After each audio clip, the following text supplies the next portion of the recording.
अगर मैं आपसे कहूं कि बंगाल के अंदर अगर आपको सीएम बदलते हुए दिखाई दे, अरे तो चौंकिएगा मत।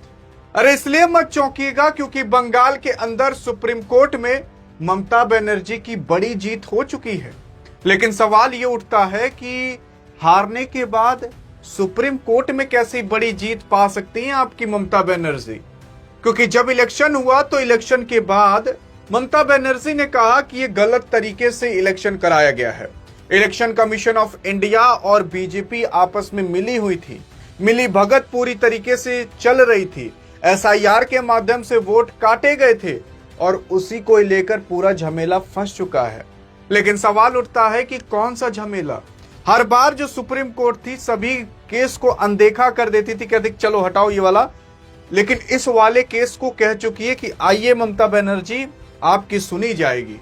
लेकिन सवाल उठता है कि क्या हुआ है जिससे चाहे आपके अमित शाह हो, चाहे मोदी हो, चाहे इलेक्शन कमीशन इंडिया हो, अरे सबके ऊपर फंदा लटकने लगा है। और अगर यहां पर केस पूरी तरीके से आपकी ममता बनर्जी जीत गई ना, तो बंगाल के अंदर हड़कंप मचते हुए आपको दिखाई देगा। लेकिन सवाल उठता है कैसे? अरे तो खुद देखो यार, अरे खुद देखो, यहां पर बिहार चुनाव रद्द करने की मांग पर सुप्रीम कोर्ट सख्त, प्रशांत किशोर को पटना हाई कोर्ट में जाने की सलाह दी गई। अरे यार, पहले तो बिहार को लेकर यह मुद्दा उठा था, एसआईआर को लेकर मुद्दा उठा था, लेकिन अब बंगाल को भी लेकर उठ चुका है।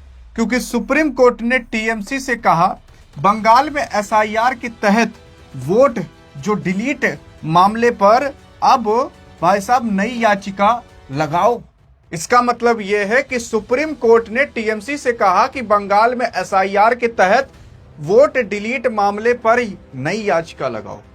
मतलब आप समझ रहे हो, इसका मतलब बहुत बड़ा है। और कई सारे न्यूज रिपोर्टर्स, कई सारे न्यूज मीडिया, कई सारी एजेंसियां अब इसके बारे में डिस्कशन करना चालू कर दी हैं। क्या डिस्कशन, मैं अब आपको डिटेल में बताता हूं।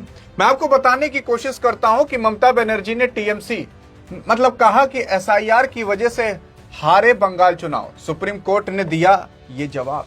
अगर आप देखने की कोशिश करोगे तो सुप्रीम कोर्ट ने टीएमसी की ओर से वरिष्ठ जो वकील कल्याण बनर्जी ने दलील दी कि बंगाल में कम से कम अगर आप देखोगे तो 31 सीट ऐसी थी जहां पर टीएमसी की हार जो थी वो अंतर मतदाताओं की संख्या से कम थी, जो सूची से काटे गए थे।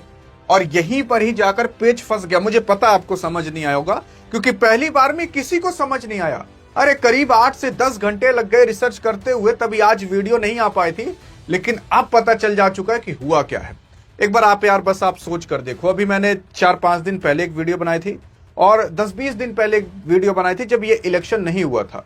मैंने आपको तभी बता दिया था कि इस चीज पर पेच जाकर फंसेगा ही फंसेगा। और जानते हो क्या पेच फंसा है?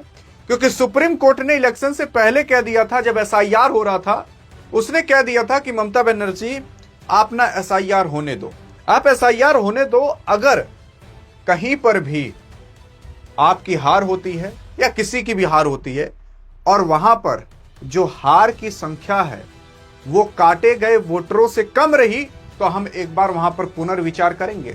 मतलब मान लेते हैं कि अगर कोई जगह है जहां पर 100 वोट से हार जीत हुई और वहां पर काटे गए थे 500 वोट, तो इसका मतलब यह है कि भाई साहब जबरदस्ती 500 वोट काट दिए गए। और अगर वो 500 वोट होते, हार जीत ही 100 वोट पर हुई है और 500 वोट काट दिए जा चुके थे। अगर ये 500 वोटर होते तो पक्का है कि ये परिणाम दूसरी ओर पलट सकता था। और आप कहोगे कि ऐसे कैसे कह दे रहे हो? अरे भाई साहब 200, 300 वोट पर कहीं कहीं हार जीत हुई है। अब आप विश्वास करोगे, जहां पर लाखों लाखों लोग रहते हैं वहां पर भी 200 वोट, 300 वोट से कई विधायक उलटफेर हुए हैं और कटे वहां पर हजारों वोटर्स हैं।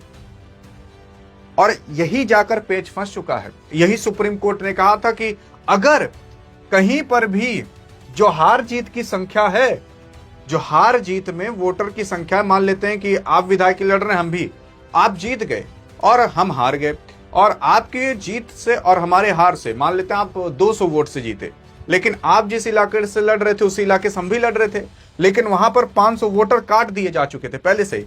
तो इसका मतलब यह है कि अगर ये लोग 500 वोट दिए होते तो परिणाम क्या पता हमारे पक्ष में भी आ सकता था। क्या पता 250-300 वोट ये लोग हमें दे सकते थे और फिर हम जीत सकते थे। यही पेच जाकर फंसा है। और ऐसी एक जगह पर नहीं, टोटल 31 सीट पर ऐसा हुआ है। और अगर 31 सीट पर आपकी ममता बनर्जी जीत जाती हैं तो सिंपल सी बात है, ममता बनर्जी के 31 सीट बढ़ जाते और बीजेपी के उधर से 31 सीट घट जाते, मुद्दा यहां पर जाकर फंस जाता। जी हां, और तब क्या पता ममता बनर्जी कुछ पार्टियों के साथ गठबंधन उठबंधन करके जीत सकती थी। तब माहौल क्या पता ममता बनर्जी का उठ सकता था, तब बहुत कांटे का ये मैच चला जाता। लेकिन यार देखो, मैंने आपको ये सारी चीजें अभी समझा दी। काफी लोग कहते हैं ना कि सर हमारे मन में कुछ सवाल रह जाता है, हम आपसे पूछ नहीं पाते। आप पूछ पाओगे। मैंने आपके लिए बहुत विचार किया, तब मैं आपसे सोचा कि यार चलो आपके लिए कुछ लाया जाए, तो मैंने आपके लिए एक चीज ले आया। बस आपको करना क्या है, छोटी सी चीज, बस आप जैसे ही चैनल के अंदर जाओगे, चैनल के लोगो पर जैसे क्लिक करोगे तो यहां पर आपको दिखेगा ज्वाइन बटन। अगर ये आप ज्वाइन बटन ज्वाइन कर लेते हो, मतलब इस ज्वाइन पर क्लिक करोगे तो आपको कुछ इस तरीके का इंटरफेस खुलता हुआ दिखाई देगा। यहां पर नीचे जाकर देखोगे ना तो ज्वाइन मेंबरशिप दिखाई देगा। अगर ज्वाइन मेंबरशिप पर क्लिक करके ज्वाइन कर लेते हो तो आपको वो वीडियो मिलेंगी जो किसी को नहीं मिलती। मतलब ये केवल मेंबर्स के लिए वीडियो होती है। और वहां पर जानते हो कैसी वीडियो हम डालेंगे, जो आप कमेंट में सवाल पूछे रहोगे ना, वह उसी चीज का जवाब हम दिए रहेंगे। तो हर हफ्ते संडे को आपको शाम को एक वीडियो ऐसे मिल जाएगी। जो लोग यहां पर ज्वाइन किए रहेंगे केवल उन्हीं को ही दिखेगी। इस तरीके से कमेंट लगा रहेगा, आपका नाम भी बोलेंगे और आपके सवालों का जवाब भी हम यहां पर खड़े होकर देंगे। बस जो भी मन में आए आप किसी भी वीडियो पर जाकर अपने सवाल को लिख दो, क्या पता अगले संडे को आपका सवाल पिक कर लिया जाए। तब आप वहां पर आप हमसे कोई भी सवाल पूछ सकते हो, आपके लगभग जवाब दिए जाएंगे। तो अब आपके हाथ में, अगर आपको जवाब चाहिए तो इसलिए हमने आपके लिए बना दिया ये। और हाँ, यहां पर भीड़ भी नहीं लगानी, केवल आप और हम ही रहेंगे। जो लोग ज्वाइन करेंगे उसी के लिए खास ये रहेगा, बाकी अब आपके हाथ में। लेकिन अगर आगे बात करें तो आप देख सकते हो कि सोमवार को हुई जो सुनवाई के दौरान वरिष्ठ अधिवक्ता और टीएमसी के जो सांसद कल्याण बनर्जी ने शीर्ष अदालत की पीठ के समक्ष एक महत्वपूर्ण भाई साहब आंकड़ों को प्रस्तुत किया। उन्होंने अदालत को अवगत कराया कि ठीक 31 विधानसभा सीट पर जीत हार का अंतर जो था वो भाई साहब बहुत कम वोटरों का था। इतने कम वोटरों का था कि उससे ज्यादा वोटर्स तो काट दिए जा चुके थे। और सुप्रीम कोर्ट आपने खुद ही कहा था कि अगर ऐसी कंडीशन कहीं पर भी मिली तो हम वहां पर पुनर्विचार करेंगे। तो आप पुनर्विचार करिए। और ऐसे 31 सीटों पर हुआ है, एक आध दो सीट पर नहीं हुआ। इसी तरीके से कई सारे ऐसे ट्विटर हैंडल हैं जहां पर ये सारी चीजें ट्रेंड कर रही हैं। और उसी के साथ साथ अगर आप देखोगे तो सीजेआई साहब यानी कि चीफ जस्टिस ऑफ इंडिया साहब जो सुप्रीम कोर्ट में बैठते हैं, एक सीट पर हम मात्र 282 वोट से हराए गए हैं। इसका मतलब यह है कि भाई साहब एक जगह ऐसी थी वेस्ट बंगाल के अंदर जहां पर जीत और हार की संख्या केवल 282 थी और काटे तो वहां पर हजारों वोट गए होंगे। अब सोच कर देखिए, अगर वो हजारों वोटर्स आकर वोट दिए होते तो क्या पता टीएमसी के पक्ष में आकर दे दिए होते या बीजेपी के पक्ष में। वहां पर ये परिणाम, ये निर्णय बदल सकता था कि कौन हारेगा कौन जीतेगा। और ऐसे ही भाई साहब कई जगह हैं जहां पर जीत और हार की संख्या जो है वो काटे गए वोटरों से कम है। और ऐसी एकाक दो नहीं बल्कि टोटल 31 सीटें हैं। और इस पर अब जो आपके सुप्रीम कोर्ट है उसने कह दिया है। अब सुप्रीम कोर्ट आगे क्या करेगा तो देखो यार, जो चीफ जस्टिस ऑफ इंडिया आपके सूर्यकांत साहब हैं और जो बागची साहब हैं, इन दोनों की बेंच ने ममता बनर्जी की दलीलों को सुनने के बाद उन्होंने नए सिरे से आवेदन करने की छूट दी है। मतलब नए सिरे से अब आवेदन किया जा सकता है। और उसी के साथ साथ चुनाव आयोग ने इस दलीलों का विरोध करते हुए कहा है कि अगर किसी को चुनाव नतीजे से आपत्ति है तो वो भाई साहब इलेक्शन पिटीशन को दायर करनी चाहिए।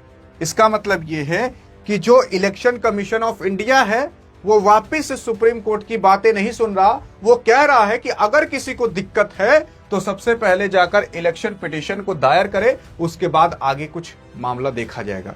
यार सिंपल सी बात है, आपने सुना होगा कि आई थिंक 2023 के अंदर यही बीजेपी की सरकार ने आपके अमित शाह और मोदी जी ने एक लॉ पास कराया था कि इलेक्शन कमीशन ऑफ इंडिया के ऊपर कभी भी कोई एफआईआर उन्हें जेल में नहीं डाला जा सकता। क्यों कराया था भाई साहब? अरे क्या वो भगवान है क्या या राष्ट्रपति हैं कि उनके ऊपर आप कुछ नहीं कर सकते, कुछ भी कर दें वो?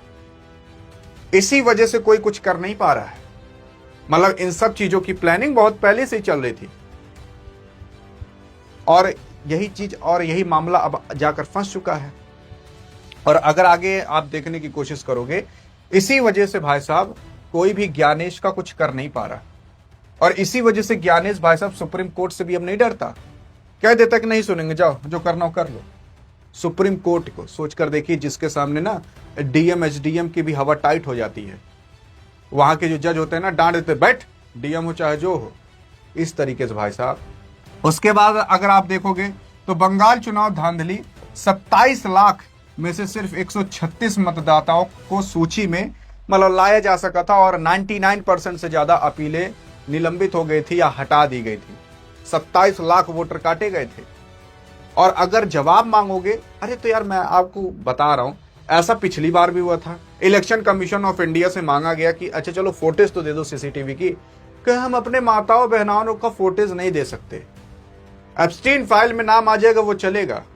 अरे भैया वहां पर नहाने धोने नहीं गई हैं, आप फोटेज दिखा सकते हो, लेकिन नहीं दिखा सकते। कुछ तो बहुत बड़ा पकड़ा है। ये केवल सरकार के बीच नहीं बल्कि यार पूरे देश का मामला है, जिसमें आप और हम भी पेरे जाएंगे। अभी नीट का पेपर रद्द हुआ है, कोई कुछ कर पा रहा है? कुछ टीचर हैं, खान सर हैं, फिजिक्स वाला, चिल्ला चिल्ला बेचारे रह जा रहे हैं, कुछ कर ही नहीं पा रहे, कोई सुनने ही वाला नहीं है ना। मेन चीज तो ये है। उसके बाद कहोगे कि वो करा देंगे, ये करा देंगे। अरे भाई साहब, तुम जो कराना हो करा दो दुनिया के अंदर। तुम ईरान का युद्ध बंद करा दो, अरे कम से कम नौकरियत मिल जाए। पेपर लीक हुआ, उसमें अब रिजल्ट जो भी होगा, लीक हुए पेपर के अंदर किसको डॉक्टर बनाया जाएगा, किसको नहीं पता लगा। जो पढ़ा लिखा ना उसको भी डॉक्टर बना दिया जाए। ऑपरेशन करना है, हार्ट अटैक हुआ है, कर दे घोड़े की इलाज, काम खत्म हो जाएगा वहीं पर। अब देखने की कोशिश करोगे, एक बार ध्यान देना और पॉइंट्स को कनेक्ट करना। देखने की कोशिश करोगे, जिस शख्स ने कराया बंगाल में एसआईआर, उसे शुभेंदु अधिकारी ने बना दिया नया मुख्य सचिव। कौन है? मनोज अग्रवाल।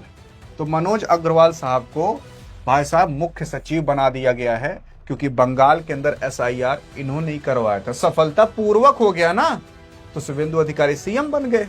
देखो यार, इसी एसआईआर की वजह से मैं आपको एक चीज बताना चाहता हूं कि बंगाल में भाजपा को टीएमसी से 32 लाख ज्यादा वोट, एसआईआर से हर सीट पर लगभग 30,000 वोट हटे। मतलब हर सीट आप ऐसा मान सकते हो कि एसआईआर की वजह से हर सीट पर 30,000 वोट काटे गए थे। अरे क्या 30,000 लोग वो नहीं हो गए थे कि भैया ये लोग वोट ही नहीं दे सकते? हाँ, माना कि कुछ बांग्लादेशी होंगे, लेकिन उसमें आप जो आ रहा है उसी को ही दही के पीस दिए हो। फिर उसी के साथ साथ 176 सीट पर इतने ही मार्जिन से जीती है। 176 सीटों पर इतने ही मार्जिन से जीती। आप क्या यकीन करोगे? और ये मेरा विश्लेषण नहीं, ये दैनिक भास्कर का विश्लेषण है। अब तो विश्वास करोगे? मतलब अगर बीजेपी 208 वोट सीटें पाई हैं तो 176 सीटों पर देख सकते हो। मैं नहीं कह रहा, मेरे ऊपर विश्वास ही मत करो, देख लो सामने लिखा हुआ है और ये बातें सब जान रहे हैं। और यही सारी चीजों को लेकर, ये मैं नहीं कह रहा यार, ये सारी चीजें पड़ी हुई हैं और यही सारी चीजों को लेकर ममता बनर्जी सुप्रीम कोर्ट में जा चुकी हैं। अब उनकी सुनवाई होगी कि नहीं होगी वो तो देखने की बात होगी, लेकिन आप क्या कहना चाहते हो?